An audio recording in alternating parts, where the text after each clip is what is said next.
la classe politique, toutes les instances de la République donnent l'impression que ceux qui les animent font dans une homerie. Et ça n'honore pas la classe politique, ça ne correspond pas à ce que, à mon humble avis, le peuple sénégalais attend des institutions et des personnes qui les incarnent. Quand on est privilégié dans un pays, je crois, être à la tête d'une institution républicaine, on doit faire l'effort de s'élever au-dessus et à la hauteur des espoirs et des espérances qu'incarne cette institution. On ne doit pas ravaler à son niveau de petitesse d'être et d'esprit ces institutions. Donc, qu'est-ce qui a été décidé? Il y aura plénière ou pas? Il n'y a pas de danger, il n'y a pas de menace. Il y aura plénière ou pas? Le débat d'orientation budgétaire est une bonne pratique en matière de gouvernance. Il s'agit d'une occasion pour le gouvernement d'indiquer ce qu'ils envisagent de faire dans le cadre de l'action gouvernementale.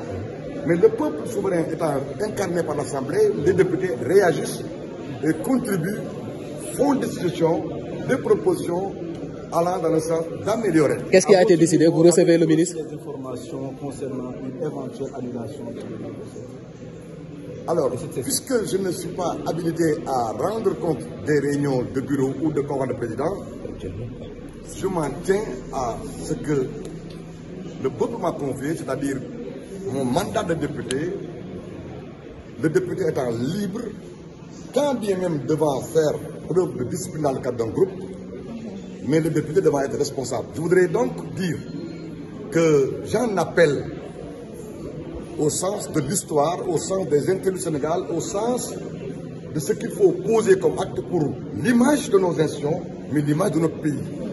Le monde nous écoute, nous épie, l'Afrique nous surveille.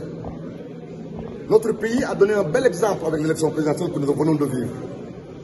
Cette assemblée doit se mettre à la hauteur des attentes du Sénégal et des amis du Sénégal.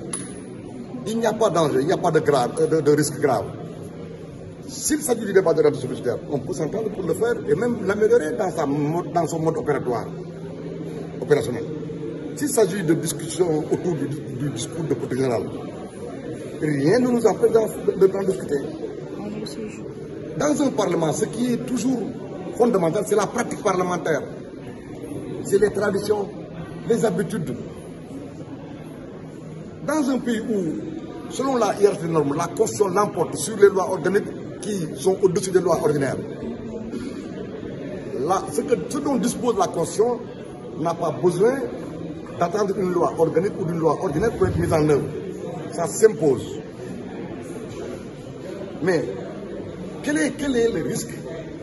Quel est ce qu'on peut craindre dans le cadre du coup de politique générale? La majorité parlementaire doit éviter de descendre dans un débat de caniveau ou des débats au ras de pâquerets pour ne pas dire débat du bas de la ceinture. Parce qu'à partir du moment où celui ou ceux qui sont aux responsabilités ont été choisis par le peuple sénégalais, la loyauté républicaine et la patience citoyenne voudraient que l'on mette en avant, puisque le Sénégal est un pays de dialogue, pour rapprocher les positions, pour aider les gens. Vous souvenez-vous, le président Ouad disait que lorsqu'une chèvre est attrapée, privée de liberté, avant même qu'on lui administre le sort qu'on vous lui réservez, la chèvre a toujours tendance à crier.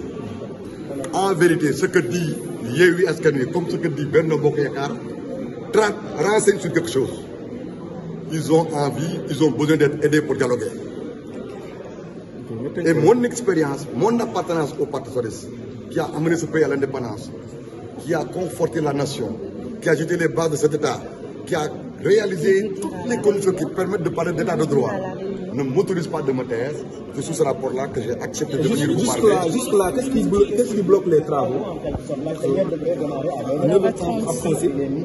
Vous savez, en toute chose, la forme importe tout autant que le fond. Je répète, l'Assemblée est dans son rôle. Les parlementaires sont dans leur rôle. Mais nous devons éviter que la petite d'être et d'esprit l'emporte.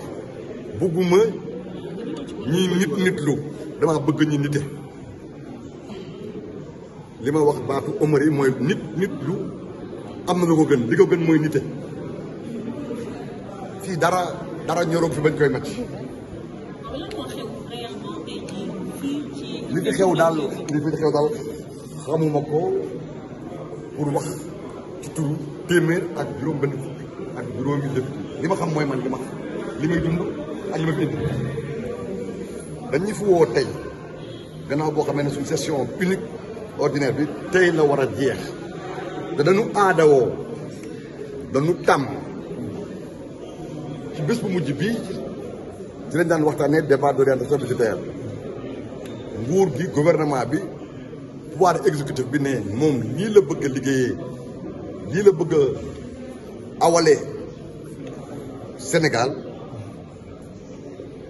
député yi fi toogal askan wi addu ci ne su dul suñu sagoon nangam ñi def ci ñetti weer yoo xam ne dañuy dem ak yeneen jotaay ñetti weer yu mujj ñu indil ñu projet de budget ñu def loi de finance initiale kon tey assemblée ci liggéeyam a nekk bi ñu xëyee nag diggante bi li fi xew li fi jib li fi siiw yi ñu fi wax ak yi fi nit ñi pexe te loola lépp ma de tënk ko ci mbiri nit lu yu waroog ñite moo waral bureau bi def daje bu bureau bi paree dañ comme léegi ñi dañuy dem def conférence de président de commission yëpp ñëw toog ak bureau bi suñu paree te loolu nag la ñuy ñëw nag ci plénière bi kon assemblée bi ngi ci liggéeyam ñi ne ci assemblée bi ngi ci seen liggéey waaye li tax man nangoo wax ak yéen mooy damaa yàgg a jonjoog ay mag bokk ci parti bi sos Sénégal yóbbu ko indépendance tabax démocratie état de droit su ma bokkul sax ci ñu am xam-xam ndem yàlla may na ma xel ak mën a takk naa ba am na loo xam ne bu xewee danaa mën a wax ne waxum ma def li ñuy wax magum waxoon naa ko